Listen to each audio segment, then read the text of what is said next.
দীর্ঘ আইনি লড়াইয়ের শেষে শিশু পাচারের অভিযোগে ধৃত কালপাথর জহর নবোদয় বিদ্যালয়ের প্রাক্তন অধ্যক্ষ কমল কুমার রাজোরিয়া আদালতের নির্দেশে বেকসুর খালাস পেলেন। বৃহস্পতিবার বাঁকুড়া আদালত এই নির্দেশ দেয়। উল্লেখ্য, 2021 সালের 18 জুলাই কালপাথর জহর নবোদয় বিদ্যালয়ের অধ্যক্ষ কমল কুমার রাজোরিয়া সহ মোট 8 জন শিশুকে পাচারের অভিযোগে গ্রেফতার করে বাঁকুড়া সদর থানার পুলিশ। ধৃতদের মধ্যে ওই স্কুলের এক শিক্ষিকা সহ 3 জন মহিলাও ছিলেন। ধৃতের কাছ থেকে মোট 5টি শিশু উদ্ধার হয় বলে দাবি করে পুলিশ। এই ঘটনাকে ঘিরে সেই সময় উত্তাল হয় রাজ্য রাজনীতি। অভিযোগ সামনে আসতেই অধ্যক্ষ কমল কুমার রাজোরিয়াকে সাসপেন্ড করে জহর নবোদয় বিদ্যালয় কর্তৃপক্ষ। এরপর দীর্ঘ আইনি লড়াইয়ের মাঝে অধ্যক্ষ কমল কুমার রাজোরিয়াকে বাদ দিয়ে বাকি সকলেই জামিন মুক্ত হন। গত 4 বছর ধরে জেলে থেকে আইনি লড়াই চালিয়ে যান ধৃত অধ্যক্ষ কমল কুমার রাজোরিয়া। বিচার চলাকালীন বিভিন্ন ব্যক্তির সাক্ষ্য গ্রহণ করে আদালত, কিন্তু কোনোভাবেই প্রাক্তন ওই অধ্যক্ষের বিরুদ্ধে ওঠা অভিযোগ প্রমাণ করতে পারেনি সরকার পক্ষ। শেষ পর্যন্ত বুধবার কমল কুমার রাজোরিয়াকে নির্দোষ বলে ঘোষণা করে আদালত। বৃহস্পতিবার বাঁকুড়া জেলা আদালত প্রাক্তন অধ্যক্ষকে বেকসুর খালাসের রায় দেয়।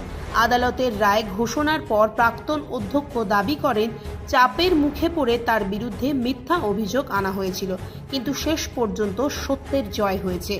আদালতের রায়ে অবশেষে প্রাক্তন অধ্যক্ষ বেকসুর খালাস হওয়ার খুশি তার পরিবারও।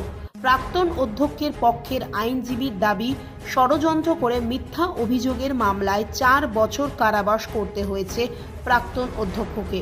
এজন্য মানহানির মামলা করা হবে কিনা সে বিষয়ে পরবর্তী সিদ্ধান্ত নেওয়া হবে। বিজেপির দাবি, জহর নবোদয় বিদ্যালয়ের মতো একটি নামী বিদ্যালয়ের অধ্যক্ষকে ষড়যন্ত্র করে এভাবে ফাঁসিয়েছিল রাজ্যের শাসক দলের স্থানীয় নেতৃত্ব। একজন নির্দোষ ব্যক্তিকে যেভাবে 4 বছর ধরে কারাবাস করানো হলো, তার ক্ষতিপূরণ কে দেবে? প্রশ্ন উঠছে বিভিন্ন মহলে। একটা মিথ্যে অভিযোগ আনা হয়েছিল যে ও দুর্গাপুর থেকে 2টি শিশুকে ও নিয়ে এসেছিল অসৎ উদ্দেশ্যে এবং তাদেরকে পাচার করার উদ্দেশ্যে। এই মোকদ্দমাতে সরকার পক্ষ 15 জন সাক্ষীর দিয়েছিল, কিন্তু তার অভিযোগ আদৌ প্রমাণ করতে পারেনি এবং আজকে একটু আগে মাননীয় আদালত তাকে বেকসুর মুক্তি দিয়েছেন। প্রমাণ এই কেসে যে প্রমাণ দরকার ছিল সরকার পক্ষ সাফিসিয়েন্ট প্রমাণ আনতে পারেনি। দেখুন, ওটা কোর্টের ব্যাপার। কোর্ট কিছু মন্তব্য করেছেন ওই ব্যাপারে আমি কিছু বলতে চাই না। ওটা কোর্ট যেটা ভালো বুঝেছেন বলেছেন। আমার মক্কেল দীর্ঘদিন ধরে কাস্টডিতে ছিলেন, আজকে তার মুক্তি হচ্ছে এবং বিনা অপরাধে তার এতদিন জেল খাটা হয়ে গেল, এটাই খারাপ লাগছে। পরবর্তী পদক্ষেপ কি? আমরা যখন আদালত যখন আমাকে অ্যাকুইটাল দিয়েছেন, মুক্তি দিয়েছেন, তখন আমরা তো আর আপিলে যাব না। এবার সরকার পক্ষ কি করবেন সেটা সরকার পক্ষের ব্যাপার, ওনারা চিন্তা করুন। সেটা আমার মক্কেল ভেবে দেখবে যে এটা মানহানি করবে কিনা না করবে, সেটা পরবর্তীকালে আমরা সিদ্ধান্ত নেব। রাজনীতির শিকার বলবো না, কিন্তু একটা ষড়যন্ত্রের শিকার এটা আমি বলতে পারি।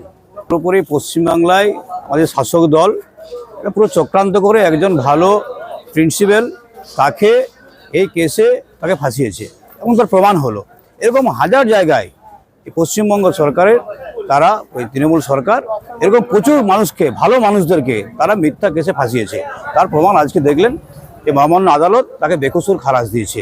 তো এদের এখান থেকে শিক্ষা নেওয়া দরকার যে একটা মিথ্যা মামলা দিয়ে একটা ভালো স্কুলে প্রিন্সিপাল এসেছেন বাইরে থেকে ছেলেদের শিক্ষা দেওয়ার জন্য, সেখানে তাকেও তাকে এই নোংরা এই পলিটিক্সে তাকে ঢোকানো হলো।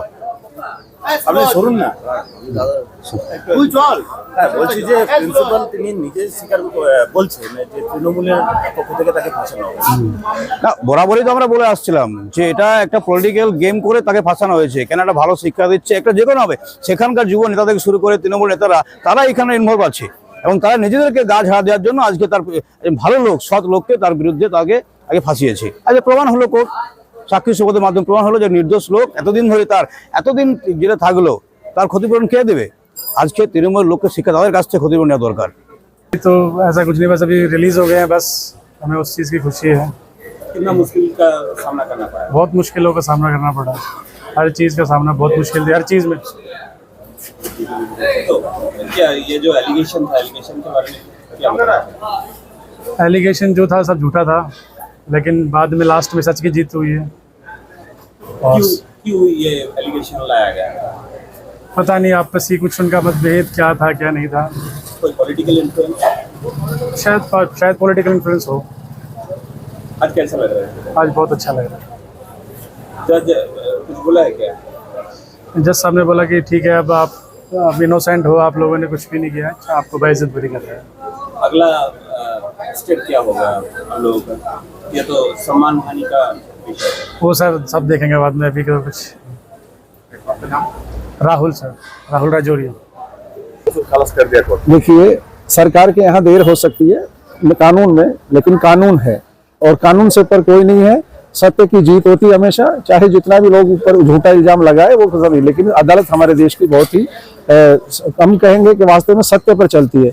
और इसका ये मैं जरूर कहूंगा कि मेरे यहाँ आने से हमारे जो विद्यालय में जो मैं काम करता वो इस जिले को ही नुकसान हुआ है, वरना मैं जानता था कि जब से मैं यहाँ था, पिछले 8 वर्षों से मैं यहाँ हूँ, तो मैंने देखा कि कितने यहाँ पर जो अच्छा परिणाम रहा रिजल्ट का, और एक नवोदय विद्यालय की पहचान थी भारत सरकार में, तो वो अच्छा रिजल्ट दिया है। लेकिन निश्चित रूप से मेरे आने से कुछ क्षति हुई है, लेकिन यहाँ आने से भी मुझे किसी प्रकार का प्रशासन से या किसी से कोई असहयोग नहीं मिला। और जो मेरे को यहाँ पर कुछ पॉलिटिकल दबाव की वजह से सारा किया गया है।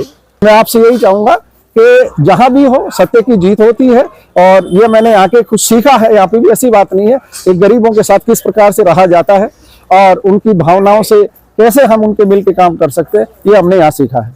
आज बिल्कुल मेरे को अच्छा लग रहा है, और मैं ये सबसे बड़ी बात यह है कि सत्य की जीत हुई है, कि किसी प्रकार के यहाँ पर जो भी जज साहब हैं या और पीपी साहब हैं, उन्होंने किसी प्रकार से अपना एकदम स्पष्ट वो दिया, निर्णय दिया, और कहीं भी किसी प्रकार की पार्टी दबाव या किसी का कार्य नहीं किया।